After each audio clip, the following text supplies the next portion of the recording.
Muy buenos días. Hoy día hablaremos sobre 10 pronósticos para Latinoamérica. Primero que todo, este informe o trabajo que me tocó exponer está ambientado en el año 2015.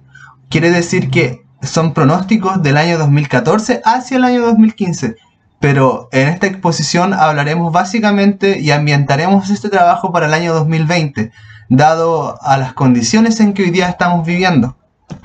Primero que todo, como introducción, en esta presentación vamos a exponer sobre los distintos pronósticos para América Latina del año 2015. Hablaremos sobre cómo ha evolucionado la economía en el continente, lo que se esperará para el año 2015 y lo que realmente sucedió y está pasando ahora en el año 2020 con el coronavirus. Vamos a hablar sobre cómo este virus ha afectado en gran parte de la economía latinoamericana, en países como Chile, Perú, Argentina, Brasil, etc. Pero primero que todo vamos a hablar más o menos del año 2015 de los pronósticos. Y empezaremos hablando sobre México. Primero que todo, como título dice, México, una estrella en ascenso que podría atenuar su brillo. En este punto nos vamos a referir a las reformas que impulsó el gobierno de Peña Nieto desde que asumió en el año 2014. Los años han sido espectaculares, como los cambios de sectores de energía, telecomunicaciones, banca y educación.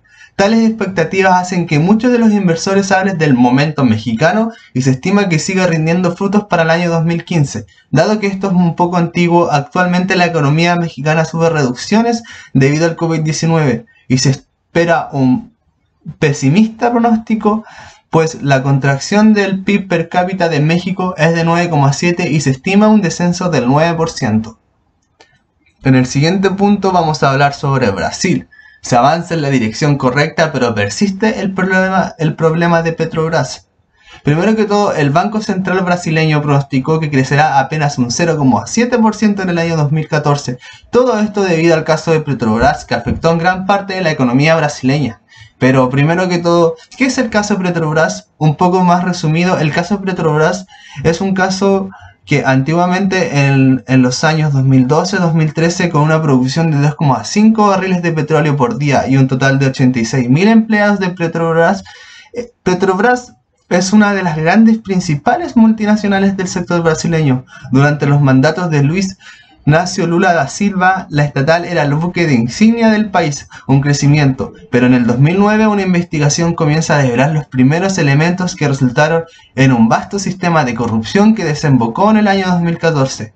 Ahora, actualmente el ministro ya ha dicho que instrumentaría ajustes difíciles, entre ellos cambios impositivos y recortes del gasto para devolver a Brasil a la nueva senda. El siguiente caso es Colombia, por fin la paz. Las negociaciones entre el gobierno colombiano y las Fuerzas Armadas Revolucionarias de Colombia, FARC, el más pequeño ejército de liberación nacional, ELN, continuaron con un ritmo moderado. El año pasado, en La Habana, para poner fin más a 50 años de conflicto armado, ya se ha acordado con las FARC una serie de puntos, entre ellos sobre una reforma agraria, la participación de rebeldes en política y la venta de drogas ilegales. Según pendiente, los derechos de las víctimas, el desarme de las FARC y la forma en que se instrumentará el proceso de la paz. Ahora vamos a hablar sobre Argentina. Argentina, otro peronista llega a la Casa Rosada. Argentina se ha convertido en el sinónimo de la disfunción económica. Es un país que actualmente sufre con una inflación, una pérdida de confianza en los inversores y un persistente conflicto entre los acreedores.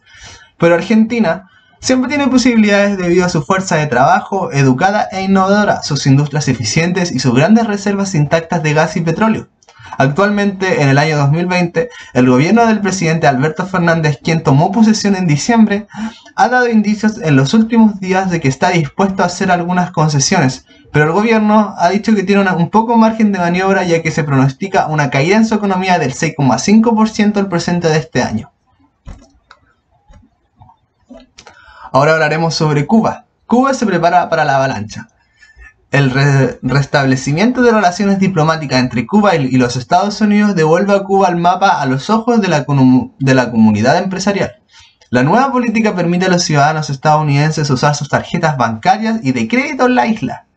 Estas actividades constituyen una gran ventaja, dado que para el creciente sector privado, si bien no se estima un pronto cambio del régimen comunista en estos años, Estos cambios permiten un mayor crecimiento económico para el país cubano.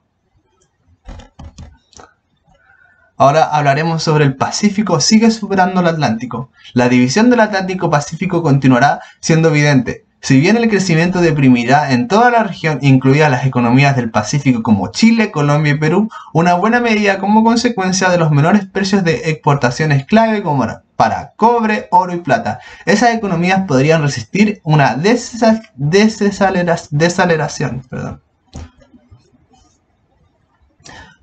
Ahora hablaremos del comercio y los grandes obstáculos.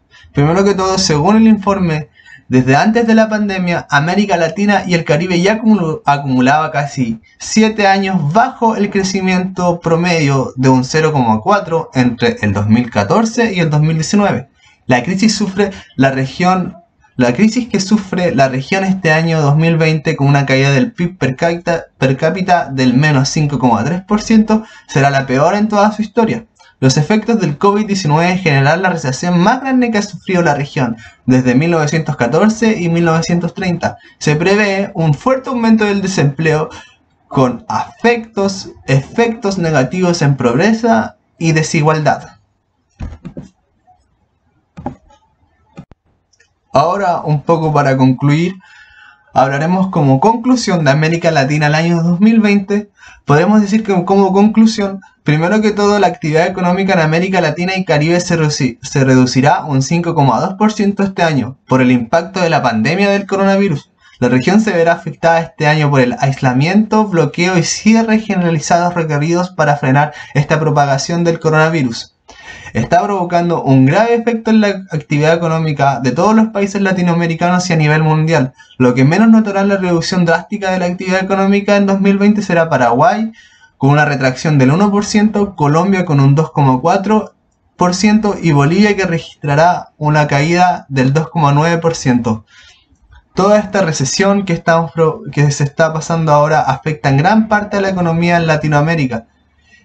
Y esto se debe al coronavirus, lo que se espera cifras muy pesimistas en un gran futuro. Muchas gracias por escuchar.